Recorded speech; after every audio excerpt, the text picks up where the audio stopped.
भाग 2 अध्याय 1 को चलिए आगे बढ़ाते हैं। हमने पीछे सुना कि विद्यापति जो थे वो नीलाचल पहुंच गए। उनका जो पुष्पक रथ था वो भुवनेश्वर में प्रवेश हुआ और उनको रास्ते में जो भी मिलता उसे वह प्रणाम करते। दूर से ही उन्हें सौंदर्यमान नीलाचल नजर आ रहा था, जिसके मध्य भाग में विशाल वट वृक्ष सुशोभित हो रहा था और चारों ओर अनेकों रमणीय कानन थे जो मन को मुग्ध करने वाले थे। इस प्रकार चलते चलते शाम तक वह नील पर्वत के पाद देश में आया। जैसे ही वे श्री क्षेत्र में प्रविष्ट हुए, उन्होंने उस धाम एवं पवित्र धूलि को अपने सारे अंगों में धारण करते हुए नील पर्वत की ओर पदार्पण किया।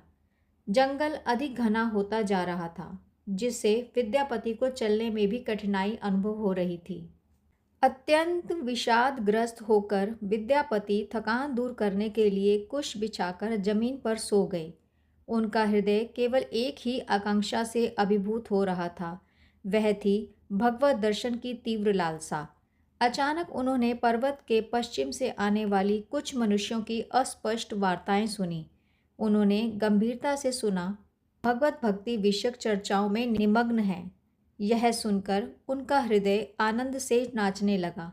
वे धीरे धीरे उस आवाज की ओर निकल पड़े। उन्होंने दूर से ही देखा कि वह स्थान शबरों के वास ग्रहों से चारों ओर आवृत था। यह वही स्थान था जिसे तीर्थयात्री ने शबरालय के रूप में वर्णित किया था। विद्यापति उन सबको देखकर प्रणाम करने लगे तथा हाथ जोड़कर खड़े रहे।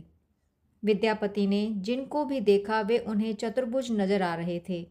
अब विद्यापति भी उन वैष्णवों के मुख से हरि कथा का श्रवण करने लगे।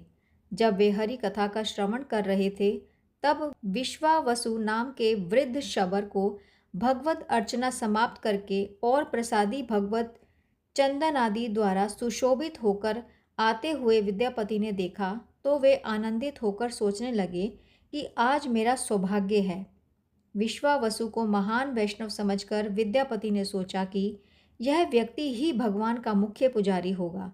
विश्वावसु ने इस ब्राह्मण को देखकर आलिंगन करते हुए पूछा, हे विप्र, आप कहाँ से इस दुस्तर जंगल में प्रविष्ट हुए?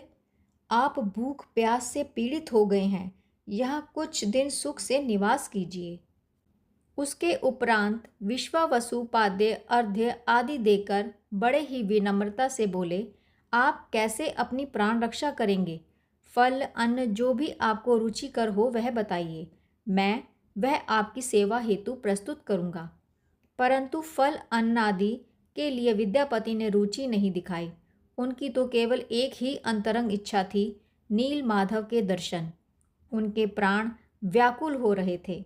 विद्यापति ने कहा, हे साधो, मैं राजा इंद्रद्युम्न द्वारा प्रेरित होकर भगवत दर्शन करने आया हूँ। जब तक मैं उनके दर्शन करके राजा के पास समाचार लेकर ना जाऊं, तब तक मैं कुछ ग्रहण नहीं करूँगा। आप कृपा करके मुझे विष्णु के दर्शन करा दें। विद्यापति की इस प्रार्थना को सुनकर विश्वावसु चिंतित हो उठे। सोचने लगे, यह बड़ा ही संकट का समय आ पहुंचा है।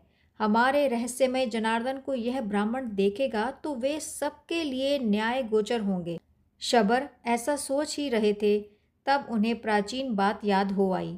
विद्यापति को संबोधित करते हुए वे कहने लगे, हे ब्राह्मण, मैंने सुना है कि पाद्म कल्प के अंतिम समय में इस स्थान पर नील माधव अप्रकट होंगे। तब राजा इंद्रद्युम्न प्रजाजनों के साथ यहाँ आकर 100 अश्वमेध यज्ञ पर भगवान की दारू मूर्ति को स्थापित करेंगे। इस विचार को तथ्य के रूप में स्वीकार करते हुए विश्वावसु ने सोचा, भगवान का अंतर्ध्यान होना निश्चित है। मैं नीलेंद्र मणि अच्युत को इस ब्राह्मण को दिखा दूंगा।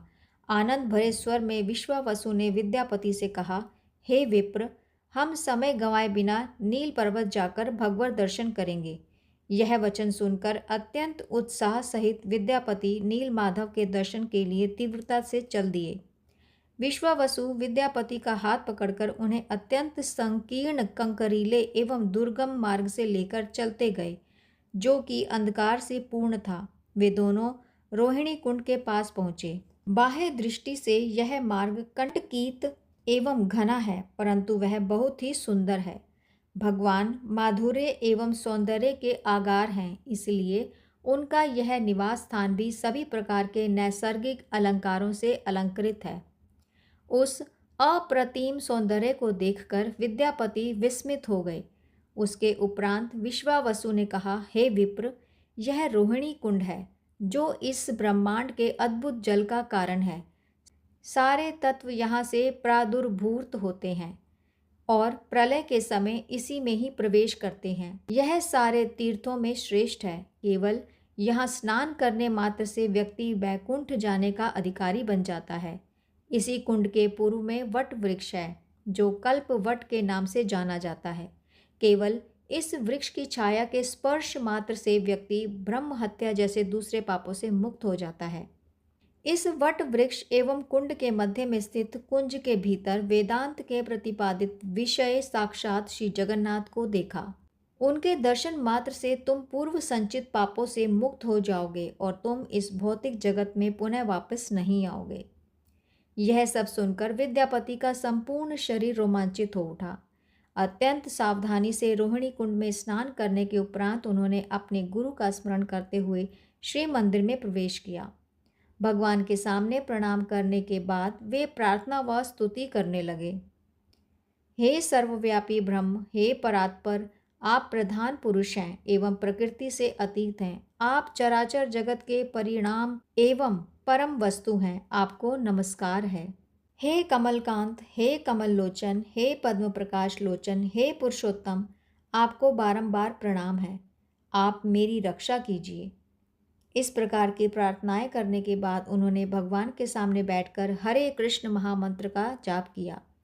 ऐसा आनंद उन्होंने कभी भी अनुभव नहीं किया था। कुछ समय बाद वे बाहर आए। उनको देखकर विश्वावसु ने कहा, हे विद्यापति, अब भगवान के दर्शन पाकर आपका जन्म कृतार्थ हो गया।